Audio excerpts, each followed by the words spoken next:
talking about Zanzibar, I know you mentioned that the owners wanted it to be like the most well-known Black establishment in Cleveland. The reasoning, or what he said to me during the interview, was Lancer's Steakhouse was a really famous steakhouse in Cleveland. This is a big deal. This is like being like the Academy Awards of food. Yeah. If you were to categorize it. But I feel like even just once you make it to the Once you make the semi-finalist, it's a pretty big deal. Yeah. Basically, the way it works is you go, you check in, and you get points for being there, for buying something. It could be merchandise, could be food, could be a drink, doesn't have to be there. You get I'm Josh Duke. And I'm Alex Darus. And you're either listening to or watching Dine Drink CLE, the podcast where each and every week we are going to be joined by cleveland.com's best and brightest food experts, insiders, and influencers. And it's February, aka Black History Month. So we've got a lot of Black-owned restaurants to sort of talk to you about. And there's some other pretty big news that we should probably not miss as well. Yeah, you could say a James Beard Award nomination is pretty big news, especially for us foodies. But before we get started, we're joined here by Paris Wolfe, fellow food reporter on the Dine Drink CLE Hi, Josh. Hi, team. Alex. And we're talking about, let's kick it off with Black History Month. So Black-owned restaurants, do we have favorites? What are your favorites, Josh? Yeah, I mean, around Cleveland, there's a lot. It's a pretty good city for Black-owned restaurants, I think. For me, one that really stands out is one that's kind of down the street. It's really low key. I don't think anybody knows about it, but it's in Garfield Heights. It's called It's a Must Cafe. It's a Must 21 Plus Cafe. It's that naming convention is something like that. It's I was struggling that when I was writing about them. Yeah. They kind of offer a lot of really cool street food. So like hot Cheeto, dusted corn, hot Cheeto chicken wings, like a lot of loaded nachos type of thing. So a lot of really cool specialized specialty items and a lot of loaded like alcohol infused like brownies, popcorn. I was gonna say, don't they have booze infused popcorn? Yeah. That's where the 21 plus comes in, I suppose. But yeah, they're really good. It's ran and owned and operated by a Black couple, and I believe that they started off as some kind of a mobile version of what they like do a now. Pop-up situation. Yeah, that's awesome. So.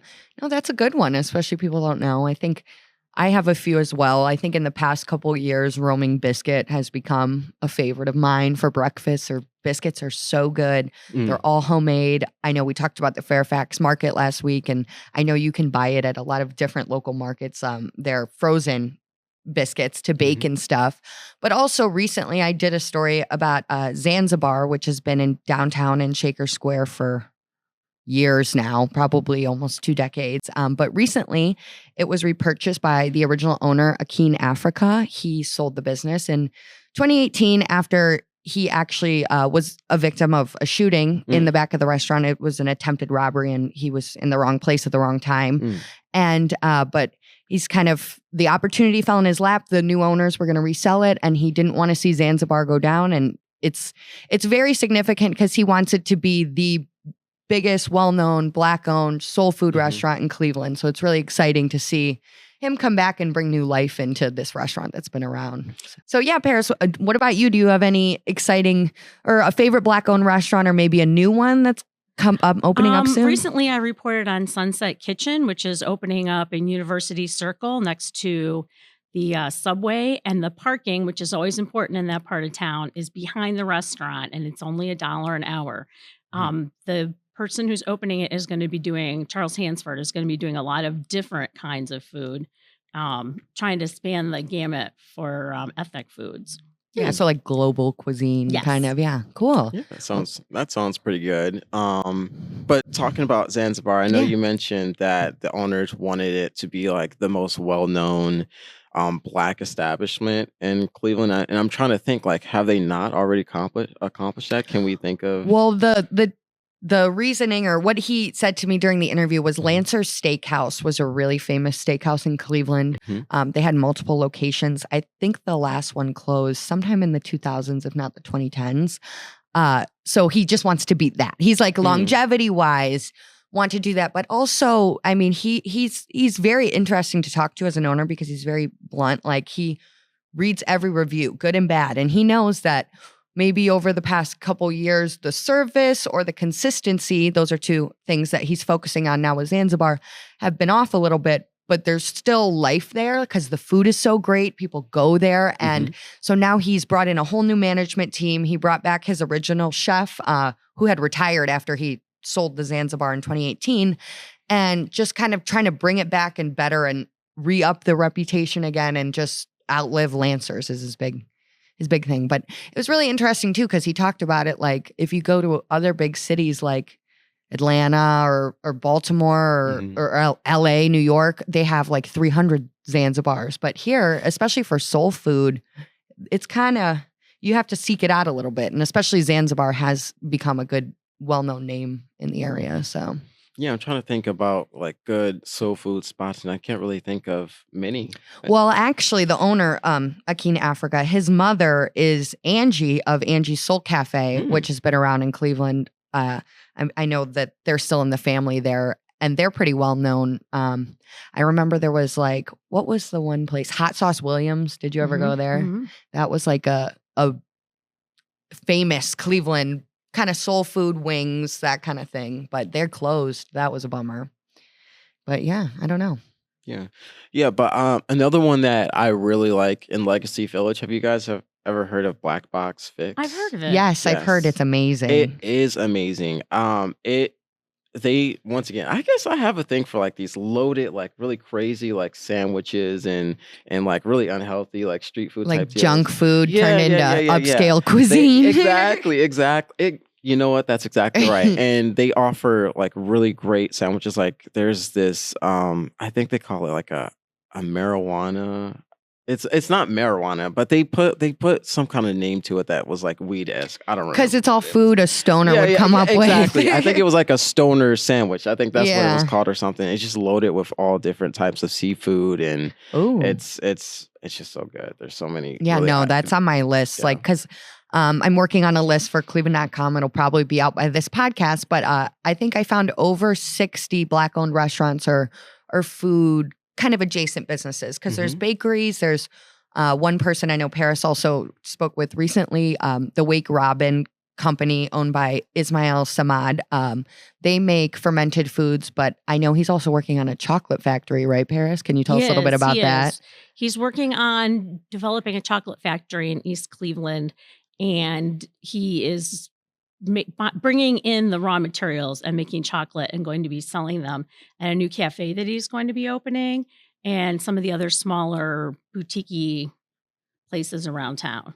Yeah, and his whole like ethos, I guess, or philosophy of business is like he has the passion for the food. He has a really big about zero waste and stuff like that. But the biggest thing is bringing economic development to East Cleveland. So he hires everybody like who's from East Cleveland. He uses a lot of urban farms, which kind of sounds crazy because they're making so much sauerkraut and pickles and stuff like that. But a lot of it comes from East Cleveland urban farms and stuff. So he even has an urban farm where he's growing herbs for teas that he's going to be using in the cafe. His whole idea is as they develop the part of East Cleveland that bumps up against Cleveland is to be inclusive and not push people out, but include the neighborhood that exists there now. So he's quite a community and food activist. Oh, for sure. He's very interesting. And I mean, I've tried some of the Wake Robin pickles and sauerkraut. They're delicious. And I'm sure the chocolate's going to be really good. Yeah. I did try the chocolate that they had done as a prototype. It's amazing. Yeah, that would be awesome. Delicious. Tough job. Well, Alex, it sounds like your store is going to give people a lot of options to explore throughout the duration of Black History Month.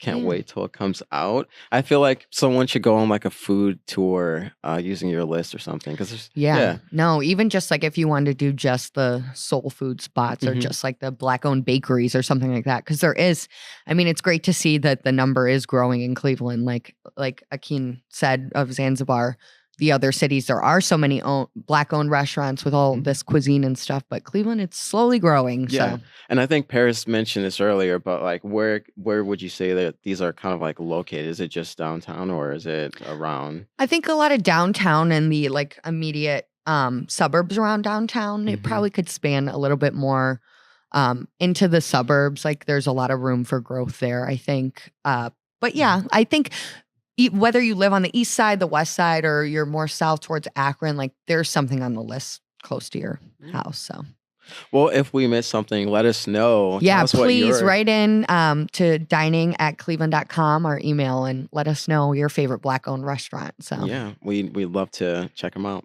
yeah. So, in other food news, very big food news, Cordelia, Chef Vinnie Cimino, he is a semi-finalist in the James Beard Awards. And Paris, I know you spoke with Chef Vinnie recently. Want to tell us a little bit about that and what's going on? Well, as a semifinalist, he is the only one in Cleveland. There's 2 in Columbus and 3 in Cincinnati that represent the Great Lakes region that are semifinalists. And then they go on, and the finalists are going to be announced on April 3rd. And then the awards will be announced on June 10th. But this is a big deal. This is like being like the Academy Awards of food. Yeah. Mhm. If you were to categorize it. Do you know how many, once it goes down from semi-finalist to finalist, like are they cutting that list in half pretty much? Or I wonder how much. Yeah. I do wonder. But I feel like even just once you make it to the semi. Once you make the semifinalists, it's a pretty big deal. Yeah. Yeah, so I know you said it's like the Academy Awards of Foods, but so getting this recognition, what is sort of the criteria? How do you get on the short list? Like, what are they judging it on? They're judging it on not just your culinary and service like you would imagine, but also on your management skills and your team building and your participation in the community. Yeah, I think I haven't looked at all of the semifinalists, but I'm sure like with such a push for like farm to table and stuff like Cordelia, if you go there and eat, on the back of the menu, it says where they get every single ingredient on the menu, and they're all from around here. So I feel like that kind of is. Oh, not just say even the tables and the chairs. Oh yeah, who did the contract work? All that's on the back of the menu. Yeah. No, So. and that's probably like I don't know the criteria, but I feel like that has to be a huge part too. I think so too. Yeah, and when I talked to Vinnie, he was in Florida speaking at the Certified Angus Beef Convention. So he didn't even know right away that he won until the PR person called him screaming. And he was kind of surprised. I just wonder how the process of them going out to investigate to see who is going to be their 2024, shortlist nominee winners, So Secret. I think it's a lot of people. Like, I think it's almost like putting it with the Academy Awards where there's this, the Academy, I guess they call it, like all the actors and producers and stuff vote on it. I'm sure it's like a huge pool of chefs and stuff like that. Yeah, but a secret. Yeah, well, let's speculate. Do you think they like show up to each place like undercover, like, hey, I'm slightly, important, but hey, don't mind me. I'm gonna just like look at your tablecloths and your service. I know. Well, yeah, they probably. I mean, if they do, I would assume they're going to the restaurants, but yeah, they probably don't announce it because I mean, even as reporters, not that we do food reviews, but you're supposed to be like, no, I'm just a regular customer because you don't want the special treatment. You want to be able to write about or express like what the average person's experience is going to be. So sorry. Do you think that it sounds like another reason it might be such a big deal? There's not many Clevelanders on the list. You said it was only Cordelia. He's the only Clevelander on the list this year. Right. So in the past, have any Clevelanders or Cleveland restaurateurs won? We had 3 that were nominated last year. We had Brandon Krastowski from Edwin's, and then Jeremy Umansky and his wife Allie LaVale Umansky from Larder were all nominated. Yeah. Did they? None of you didn't. They didn't get to the semifinalists. That's why they were semifinalists. But even being nominated is like, I mean, which I don't blame them, but like everyone who gets nominated, you see in their Instagram bio, it's like James Beard Award nomination. I would do it too because on the front window, it's everywhere. Well, I know Paris mentioned some nominees last year, but I know big Cleveland chefs like Michael Simon has won it before. Jonathan Sawyer, who owned Greenhouse Tavern, which is where Vinnie was working at before opening Cordelia. He won it, I think, in 2015. So, yeah, there's been some Cleveland representation, but especially I think because he's kind of a newer restaurant owner, right? This is his first restaurant. Right. And he's kind of buzzy. He chaired the University Hospital fundraiser last year. Yeah. But I feel like those other, like Michael Simon and Jonathan Sawyer, they kind of became like the Cleveland celebrity chefs. And it's like since he's so new, people don't know him like that. But now it's like it's going to get him to that level. You know what I mean? Yeah. Like, I mean, it seems like he's one of those people who's really just worked a lot and kind of.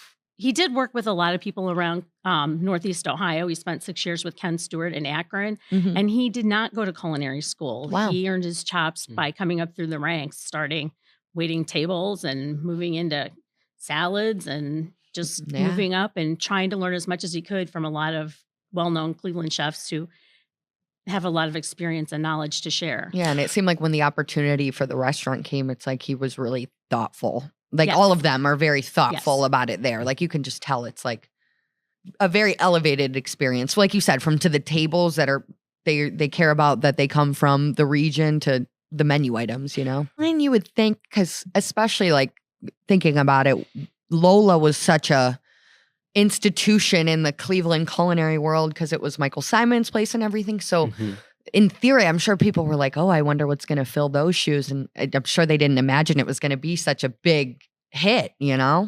That's what Vinnie said when I talked to him. He said that he thought they would take a while and it just caught on immediately. I think it's revitalized that street. It's tough to get a reservation. Oh, really? Yeah.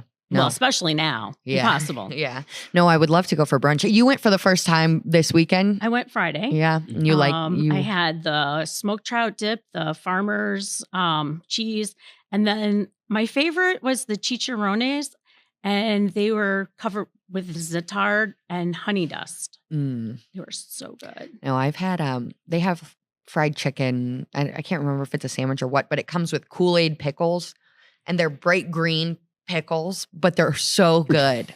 I wanted to try that, but I was so full because the servings were pretty generous. Oh, yeah. I mean, especially I would say for a high-end, being like a high-end restaurant in Cleveland, one of the buzziest, I think it's pretty reasonable. We went in with a plan. My friend and I went in with a plan to order you can buy the starters as 1 for 10, 3 for 25, and on and on. So we thought we'd start with 3 and then we'd order entrees. And we didn't get past the starters. Yeah, no, I really want to go for brunch too, because I'm sure that's delicious there.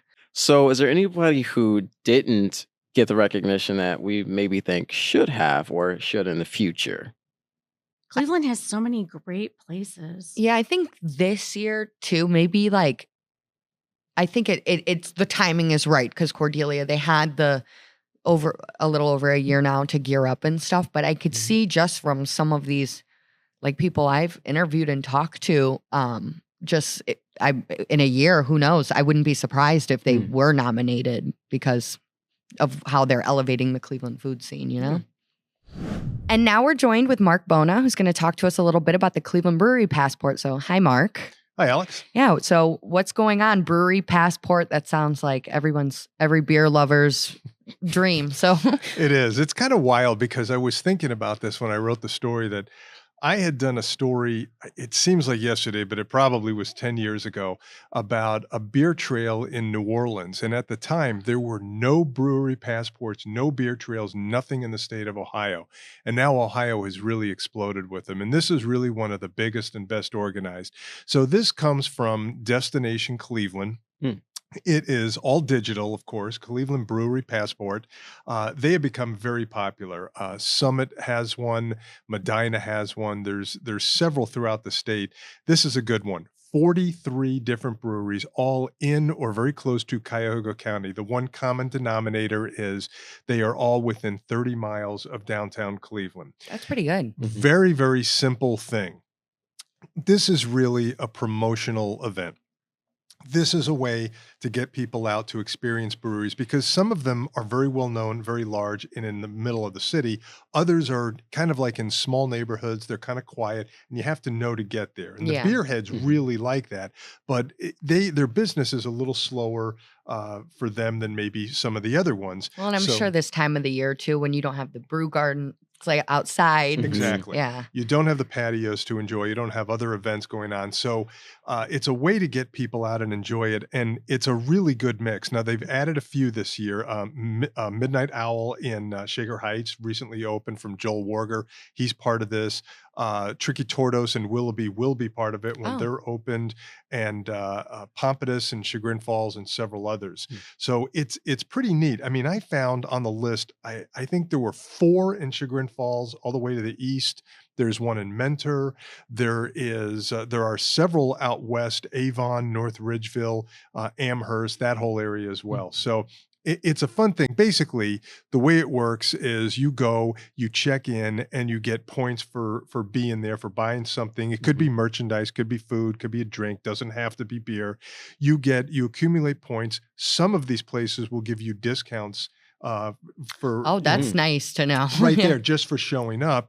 But Destination Cleveland will allow you to, if you hit all of them, you get certain prizes. There's a multitude of different prizes. There's a t-shirt and a beer glass and a few other things. Is there a time you're supposed to do it within? There is. You have to finish it. I want to say it goes right up until the end of the year. I want to say it's like December 31st. It's Oh, something that's cool. you have the whole year. And that's the neat thing. You're not, it shouldn't be a pressured deadline thing for anyone. This should be fun. This should be, if you feel like going out saying with your friends, hey, we haven't hit this brewery, let's do that. I have a friend who loves this. He swears by it. And he and his buddies go every weekend. They hit a different place, and it gets them out too to see other pockets of the city. So Cleveland Brewery Passport back up and running, 43 different breweries, and it's a fun one. Yeah, that sounds like a great way to beat the winter blues. Like, especially starting it now, you can go and try new places and stuff like that. Yeah, I kind of like how they're gamifying it a little bit. So like a lot of times in a lot of these video games like Fortnite, they literally incentivize the children to keep playing. You play a match, you get points, you get points, you get points, and then you get rewards, you know, a skin or whatever, a Fortnite skin. And so like it kind of sounds like the same concept, but with beers and going around Cleveland. So I kind of like that. I think it's very smart in terms of marketing that, you know, it's adult gaming. Well, I was going to say, healthier gets you out, but I guess you're still drinking beer, but it's like... The grand prizes in this are pretty good, though. You get a lot of gift cards to these breweries, you can keep going back and get an even steeper discount. But, you know, Josh, you're right. It is gamifying. I like that word. And it's just fun. You know, the prizes aren't like winning a car or anything like that, but it gives you a little bit of an incentive. And like you said, Alex, this time of year, especially for the next couple of months, it is kind of so-so weather. This kind of gets you out, gives you a reason to get out. For sure. Yeah. Can you talk a little bit more about the prizes that they're offering for this? And, you know, I don't know how that works. So you basically accumulate points, you check in, completely digital. I remember when this started, these passports were still, you had these little booklets and you actually got stamps. Now it's entirely digital. The Ohio Craft Brewers Association also has one as well. But some of the prizes, I mean, there's a t-shirt, there's a bottle opener, there's a beer glass, there's several other things. And then the grand prizes, like I said, involved a lot of different gift cards to these places as well. And for the grand prize, you would have to, I assume, go to all 40. You go to all 43 and then you get entered. You get a pin for that. And then you also get entered into a drawing for one of the grand prizes. And I can't remember how many there are, but there were several of that as well. So they've been doing this for years, right? This is the 5th annual year just for Destination Cleveland's Cleveland Brewery Passport. I think Medina's started up just a few years ago. Summit has been doing this a little bit longer, I want to say. And they also reach into Medina and Portage, and I think even Stark. So we really have, I mean, Northeast Ohio has so many great breweries, and almost all of them are touching one of these passport programs. Yeah, for sure. And it's like you said, there's so many, and if they're not in the main roads, you might not even know they're there. So it gets you a great way to try new things and stuff. Yeah, it's kind of like beer crawls, but like all the way through the year. Yeah. And with bonuses and awards for participating. Yeah, if you think about it, 43, if you have 10 weekends or basically that you're doing other stuff, you could go to one every weekend for the whole year. That's a good way to look at it. And it's just so, I just think it's so casual, and that's what I like about it. It's not anything where, oh my God, it doesn't stress you out, and it shouldn't stress you out. And it's a way to get you out. And, you know, and we're talking about this because, okay, we talk about food and drink, but really beer is an economic driver in this state. We have way over 400 breweries. That's a lot of jobs. It's a lot of beer, and it's a lot of fun. Yeah. Well, thank you so much for watching this episode of the Dine Drink CLE podcast. Make sure to follow, like, and subscribe on Spotify, Apple Podcasts, YouTube, or whatever podcast platform you prefer. Make sure to follow us on Instagram at DineDrinkCLE and sign up for our newsletter at cleveland.com/newsletters. Thank you.